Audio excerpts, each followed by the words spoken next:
Peoples party जे chairman Bilawal Bhutto Zardari चयो आहे त बहरिया टाउन वाक़ियो सिंध जे अमन खे ख़राब करण जी साज़िश हुई।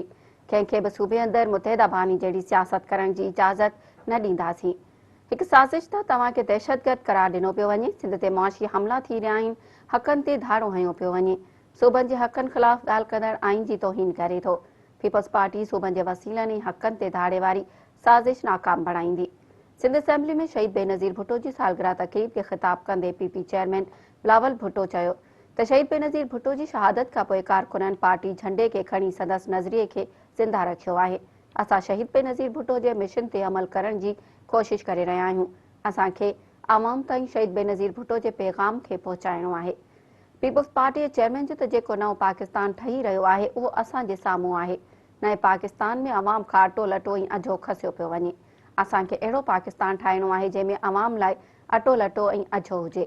बिलावल भुट्टो ज़रदारी जो त सिंध ते मुआशी हमला थी रहिया आहिनि, हक़नि ते धाड़ो हयो पियो वञे। सूबे खे पंहिंजा वसीला न पिया ॾिना वञनि, NFC अवार्ड न ॾेई ज़ुल्म कयो पियो वञे। 60 सालनि में पहिरियों भेरो पाणी जी खोट पैदा थी आहे। हिकु सूबे खे निशानो बणाए हर स्कीम हटाई वई। पीपल्स पार्टी सिंध जे मुआशी क़तल वारी साज़िश नाकाम बणाईंदी। पीपी चेयरमैन जो त वाइदो कयो वियो त कराची जी तरक़ी लाइ ₹1 ट्रिलियन मिलंदा। बजट जे इजलास दौरान आऊं मौजूदु हुअसि, पर किथे बि ट्रिलियन कराची लाइ नज़र न आयो। बिलावल भुट्टो चयो त सिंध में गुरबत ज़रूर आहे, पर उन में घटिताई आहे। KPK में ॿियनि सूबनि जी भेट में गुरबत वधी आहे। असां मुल्क मां गुरबत जो ख़ात्मो चाहियूं था। असां अवाम खे रिलीफ ॾियण जी कोशिश करियूं पिया। अंगनि अखरनि में न, पर हक़ीक़ी कामयाबी चाहियूं था। बिलावल भुट्टो चयो त पब्लिक प्राइवेट पार्टनरशिप में सभ खां वधीक कमु सिंध में थियो आहे। थरकोल मंसूबो पब्लिक पार्टनरशिप जो आहे, जंहिं इलाइक़े में मुआशी इनक़लाब आंदो आहे। इकनॉमिक मैगज़ीन मञे थो त दुनिया में सिंध जो पब्लिक प्राइवेट पार्टनरशिप मंसूबो कामयाबु थियो आहे। सिंध में अहिड़ो कमु कयो वियो आहे जेको बोज़दार ऐं इमरान ख़ान नाहे कयो। असां पंहिंजे दौर में कंहिंखे बेरोज़गार नाहे कयो। हुन चयो त असांजे NFC अवार्ड लाइ जदोजहद हर सूबे लाइ आहे। जेको सूबाई हक़नि जी ख़िलाफ़ ॻाल्हि करे थो उहो आइन जी तौहीन करे थो। जमहूरियत ई हर मसइले जो वाहिद ज़रियो आहे। डिक्टेटरशिप जी न, पर जमहूरियत जे करे पाकिस्तान एटमी मुल्क बणियो आहे। हुन चयो त असांखे अवाम जी नुमाइंदगी करण जो हक़ आहे। अव्हांखे असांजी ॻाल्हि ॿुधणी पवंदी। जंहिं बि पीपी खे दीवार सां लॻाइण जी कोशिश कई उनखे तारीख़ इबरतनाक सज़ा ॾिनी आहे।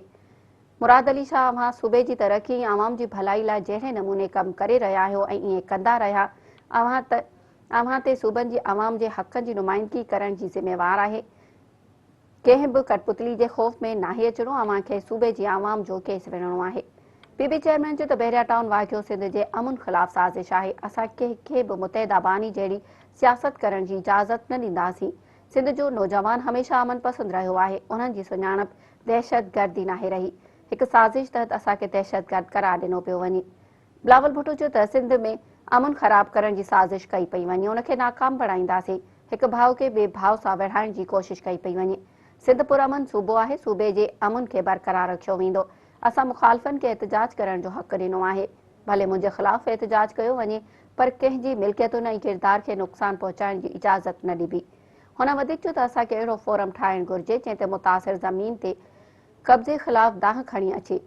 मलीर जी आवाम जो केतिरनि ई सालनि खां पैसो फाथल हो, उहो मलीर जी आवाम खे ॾिनो वञे।